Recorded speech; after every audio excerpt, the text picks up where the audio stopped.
I have a rule. Okay. Comedy should be 90 minutes. Yep. Action film should be 2 hours. Yeah. You know, it wouldn't have been 3 hours long if they didn't have Keanu Reeves falling down the stairs 5 that times. took forever, didn't it? Yeah. Bob, can I just say, first of all, welcome to the UK. Thank you very much. Absolute It's pleasure. Great to be here. Some of the stuff you've worked on is literally some of my most famous or favourite Transformer cartoons. So you've worked on Beast Machines and Transformers Prime. Yes. So Those are the 2 series I worked on. yeah, was that so with Beast Machines? Was that the whole series that you worked on, or just selected the whole The thing? whole thing. I was Marty and I were the head writers on the series. Right. And I spearheaded the second season. He spearheaded Right. the first. Yeah. And it was all of ours pretty much. Yeah. We mapped out a 26 episode novel for Right. television, and if we didn't write them, Mm. then we oversaw them. Right. And yeah, we guided the entire series. Yeah, because I did like with that because it went with the whole sort of organic sort of approach. You know, there was a bit of certainly toward the end, especially with all of that. It was so different to what I remember with the G1 stuff, and I kind of liked that. It was just having a new take on things. Were you told that you had to have certain toy characters in, or was that your personal choice? With Well, that side of they things? gave us the characters that we were going to be Right. working Yeah. with. Marv Wolfman had written the Bible initially. Right. He did the first pass on the development. Yeah. And he gave us pretty much the situation, how the Maximals returned to Yeah. Cybertron, and how Megatron was waiting for them with the Beacons, and all of that was Marv's. Yeah, because all I remember was the last episode of Beast Wars, Megatron was like chained to the ship or whatever. Yeah. And then suddenly it was almost like they wake up in like a nightmare situation type thing. It's been a few years since I've watched it, but I've got the box set at home. Basically binge watched the entire all 2 series within probably about 3 or 4 days, I think. Wow, It was that's a lot of binging. Yeah, I took a couple of days off work. Yeah. Well, Beast Machine starts off with a mystery, because yes, the last time we saw our characters, they were headed towards Cybertron. Megatron is strapped to the top of their ship, Yeah. and then suddenly we're in a situation where we're on Cybertron, and we're in these older forms, either all robot or all animal. Right, And, yeah. and they're being hunted. Yeah. One of the original titles was Beast Hunters. Oh, actually, and that's what TF Prime became later on, didn't it? They used the Beast Hunters terms in the 3rd series of Okay. TF Prime. Yeah. But the question was, how did our characters get to be this way? Yeah. You know, how are they in a form that they haven't been in for several seasons? And why are they being hunted? Yeah. And so it's a mystery that takes a few episodes to resolve. Yeah. And it's like longtime viewers will be caught off guard by it. Yeah. And new viewers will watch it and they'll have the same kind of experience where it's like, okay, this is bizarre, what's going on here? So everyone starts off at the same point, even the older viewer. For me, it felt like sort of layers, bit by bit, more and more was, sort of being revealed what happened. Because I think then we found out, wasn't it, with Tankor was actually Rhinox and stuff like that. Yeah. To know that you had an involvement in all of that was fantastic. And I understand you said on Transformers Prime, you did a couple episodes on that. 3 episodes of that. Oh, excellent. Yeah. And I loved it. I got to work with Steve Melching, who was one of the head writers on that series. Right. He brought me in, and I wrote an episode in which Megatron's ship becomes sentient. Right. And starts to work against him. Right. It has its own agenda. Yeah. Megatron is clearly not in charge. Yeah. Clearly unhappy about it. Right. And our characters have to figure out how to fix the situation. Because some of our characters are paralyzed. Yeah. And so a handful of our characters are like, okay, we need to figure out how to stop the ship from going crazy. Yeah. And also save our people. Right. So it was very involved. There's a lot going on. Yeah. And but the ship is alive for that episode. Yeah. I'm going to have to start watching them again because it's been a few years since I've done it, so I'm going to have to... Good looking series. It's so good. Do you know what? Because what, was it 2012, 2013 this year, or was it early 2010s? But it still looks amazing now. So, I'm going to be able to log into Netflix again. And The designs were really nice on Yeah. that. I love the designs on Beast Machines to this day. It's the most stylized series that they've done, it looks the look is just so absolutely bizarre. Yeah. And what's wonderful about it is when you go for photorealism, it ages very quickly. Yeah. Because the science is moving so fast. Yeah. When you make it very, very stylized, it sort of short circuits that. Yeah, it's in its own timeline sort of thing, isn't it? It's sort of more ageless. Yeah. So like I said, it was great because that's one of the few ones that I've got on physical copy. So I'm going to have to dig them out. Except I've got to get my DVD out of storage, and then very old school. I still own physical media. I still have a whole library. I have a whole, I have an all-region DVD Blu-ray that player. That helps. Yes. Yeah. Yeah. Yeah, we're stuck on region 2 over here. I have a problem with streaming things in that movies can disappear. Yeah. And scenes can disappear from movies. There was a scene from The French Connection that was. Gene Hackman's character says something that is completely politically incorrect. Right. And it gives you an insight into his character that also makes him funny. Yeah. And because what he said was, objectionable to some people, which is part of his character. Yeah. And they're like, well, okay, we'll cut this. And they cut it out like the most brutal way possible. So right. Basically, you can see that something's been cut. Right. And I don't think that a classic like French Connection should be, tampered with that way.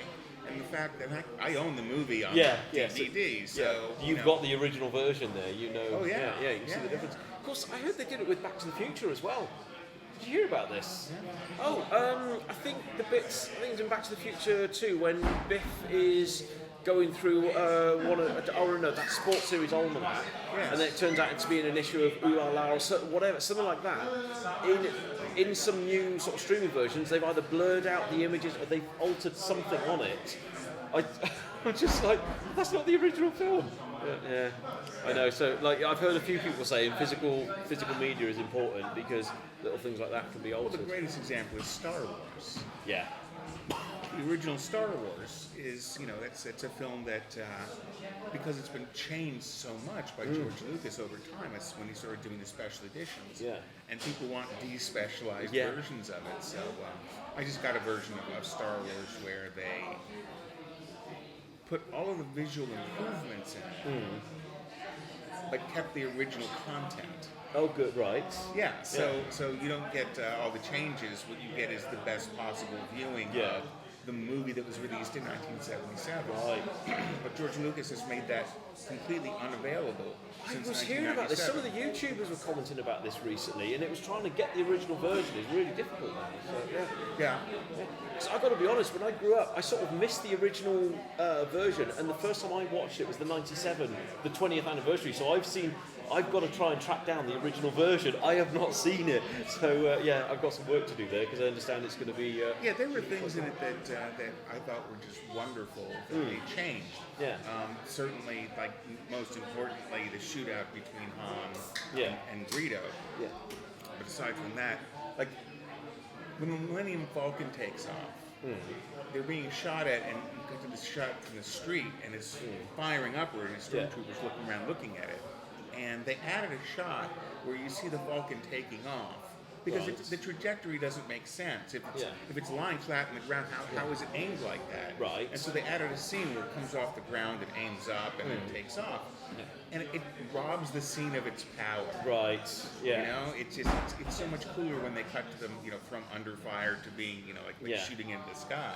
And when I was a kid, I'm like, how come that doesn't seem like it works quite right? But it's like, you know what? Who cares? Yeah. But they fixed things that no one cared about. Yeah. It's like in Empire Strikes Back. How does Vader get to his ship from Cloud City? Yeah. It's almost like magical. So it's like, okay, well, let's add some scenes. All I needed to add was get me my shuttle. Yeah. But they show him, getting on the shuttle. They show the shuttle leaving. They show, this. They show that. They show him landing. They show him going through the ship. It's like, just, it adds a lot of unnecessary busy work into a scene where people are being chased and they're all rushing around. Yeah. And so suddenly it bogs things down. Changes the pacing. It completely Yeah. changes the pacing. Well, I know a few people have noticed. It's like a lot of films nowadays. You know, I remember like 80s, 90s, traditionally films, 90 minutes, 100 minutes, they would get the story done. Whereas now you've even got kids' films and they're pushing them up to 2.5 hours plus. And like, how are you gonna? That's a lot for a kid to take in. Okay. So, yeah. I have a rule. Okay. Yeah. Comedy should be 90 minutes. Yep. And action film should be 2 hours. Yeah. And Raiders of the Lost Ark is 1 hour and 50 minutes long. Right. So, No film needs to be longer than that. yeah. Yeah. If they can do it with Raiders, Yeah. there's no reason. They just hit it.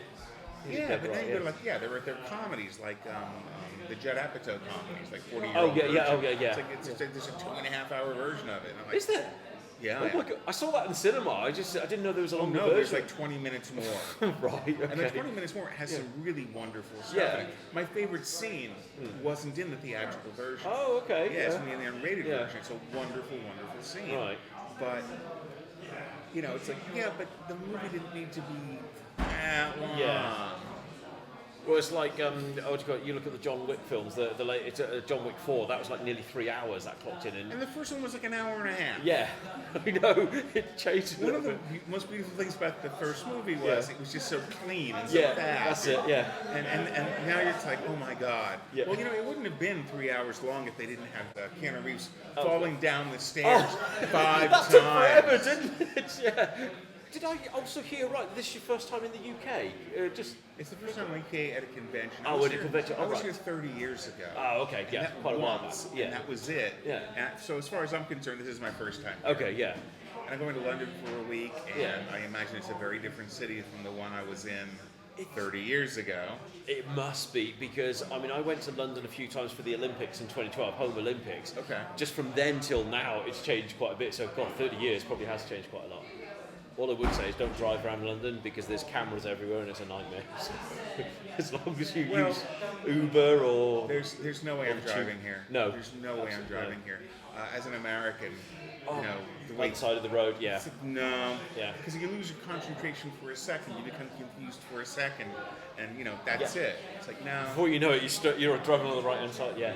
Oh, I did. I drove in Europe once and it absolutely threw me for a loop. I just Yeah. couldn't process everything the other way around. So yeah, definitely get driven around or tube or something. I would make a left-hand turn, Yeah. suddenly be on the right-hand side, Yeah. and that would be it. Boom. That's it, yeah. So how long were you here for in total then? I'm going to be in London for a month. For a week. A week, right? So, yeah. So I came here about 5 days ago, and I'm leaving Yeah. in about a week or so. Oh, excellent stuff. Also, it's a nice, decent sort of time to sort of do a bit of exploring and stuff. Yeah. Well, at least you've come over and half got some decent weather because you know what the UK is like, not very good north. I looked at the weather forecast, and I'm like, this is fantastic. Yeah.